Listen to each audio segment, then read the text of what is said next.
Because he's like, keep his mouth shut, like a little grin every now and again. I can see it already in my head, I don't want to look to my left. Anyway, I just want to first of all start by congratulating both of you and asking Catherine, how do you feel? You feel finally being Mrs. Dream? You feel good, yeah? Everyone's having a happy day, so is there any feelings for me and Dave? Poor me and Dave have actually officially lost our best friend today. No one feels sorry for us, no? Anyway, before the ceremony began today, Catherine pulled me to one side and she said to me, please Paul, during your speech, do not bring any of Glen's mishaps, mistakes or embarrassing moments in his life up at your speech, alright? So, thanks for listening guys, no, I'm just joking. Catherine did pull me to one side, this is a joke, so we can speak a little bit about Glen. Anyway, so genuinely thank you both for asking me to be your best man. It's a massive honour, alright?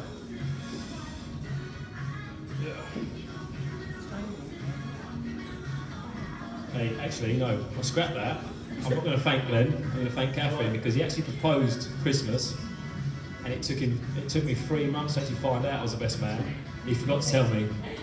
It was actually Catherine told me over WhatsApp. She kept asking me loads of questions and I was like, why do you keep asking me loads of questions? And she, what, has Glen not told you you're the best man? No, he forgot to tell me that minor detail.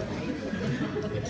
Anyway, so I'll try and go into one of Glen's embarrassing stories in life. So it's about 19 to 20 years old, right? We both just passed our bus tests. And I'd moved on from the company we both passed our test with. I was working for a different company and we had a bit of a dilemma. The late shift driver got sick and I was actually in the office at the time. And I actually put his name forward and said, oh, I've got a mate, Glen, he's got a licence too, he might be able to work for us tonight. Phones him up, asks him. He's like, yeah, I'll take the extra cash, I'll do a bit of overtime tonight. So yeah, he's done it. Everyone in the office was over the moon. He was kind of a hero for the day because in our industry it's really hard to get late cover at that sort of stage. So anyway, he comes into work, he doesn't even know the route, so he's come in, we have had to give him a quick, brief description of the route. He's gone out, he's done the job perfect. So he gets about 100, he's on his way back to the yard after doing all his runs.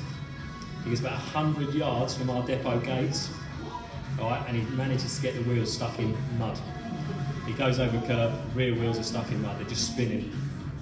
So, anyway, this guy here, I'll go off that story a little bit and go back to Glen's life. He's basically, everyone who knows him, you all know him pretty well. Technically, he's a genius. You ask him to fix your computer, he'll fix anything. Any new gadgets, if you don't know how to work them, go to Glen, he can show you how to use it. His whole house is full of Catherine. She is sick of them, I think. The amount of gadgets this guy's got in his house. He's got cameras, you can look on his phone now, tell it what room he wants to look in, he's got cameras everywhere. Anyway, so basically he's a genius. What could go wrong with a guy this smart? Anyway, so back to the other story. He's stuck in the mud. He runs down to the yard. He goes into the shed where we've got all spares and repairs for our buses. Looks around, what can he do to help get his bus out of this without anyone finding out? So he decides that he's going to it was actually a seat, a bus seat with the wood and then on top's foam with the material around it, alright? So he runs back to the bus with his seat, but sticks it underneath a rubber wheel. Can I just ask, Toby, where's Toes? Is he over there? Come here, Toes. Don't open these yet, I'm going to open mine. Got a minute. Okay. So, Toes, this is Toby by the way, this is my son. He's 9 years old, okay? So if you get a rubber wheel, a wooden seat with loads of foam on it, yeah, rub it together really, really fast, what's going to happen? It's going to set on fire, stupid. Really? That's a 9-year-old child who knows the equation. Can I just ask you all to open your envelopes?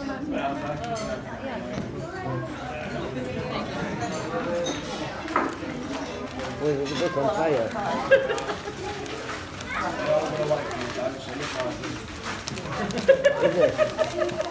Right. Seriously, guys, that's what happened. Toby wouldn't have done that, but Glen did. So within 8 hours, Glen has become a hero to zero. Actually, Glen, that's a good point over there.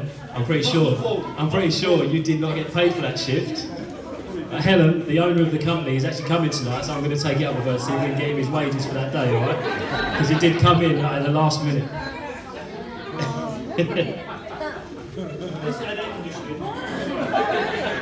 Right.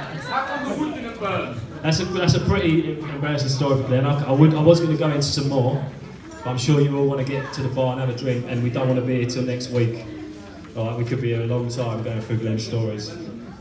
So I'm going to wrap it up with something pretty nice, hopefully. Alright. About what, 12 years ago? Well, this would have been a better story if I'd have had the actual real dates, but I was trying to get the information out of Glen last night, how long he's been with Catherine, and he couldn't remember. So, 10 years then, 10 years. He said 12 last night, so.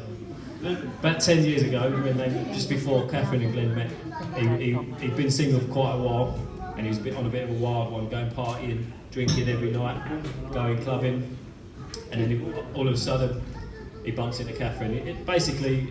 He's a smart guy. He had a good job. He just needed a good woman to put him in the right direction. So he bumps into Catherine, and it was after a couple of months we all realised that he's onto a winner here. Not only is he punching, alright? She's a proper keeper because she still lets him do his weekends away, still lets him go as many away Tottenham games as he wants, so she's definitely a keeper, alright? No, she's awesome, she's a great girl. She's put him on the straight and narrow. They've got a house together now. He's had numerous promotions at work, which she's got to be a big part of. He's basically become a lot more sensible since he met Catherine. All right, they've got every one of you all know their three kids. They're three of the most well-behaved, well-mannered kids you could meet. So that's a great testament to the two of them for bringing them up the way they do. And I'm just going to wrap it up and say thank you for listening, and raise a toast to Glen and Catherine and their perfect little family.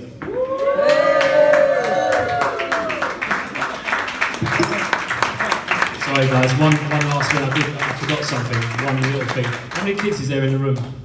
2 minutes. It's like 15, 25. All you kids, can you just do me a favour and lift up your arms in the air? The kids. Alright? Drop your left arms. Left arms down, right arms stay up. Right, swap them round, right down, left up. Yeah, they're all pretty going. Later on tonight, if all of you could just go up to Glen and just explain what's left and right. Anybody who did watch Glen receive his ring will understand what that means. He's Tom, thank you.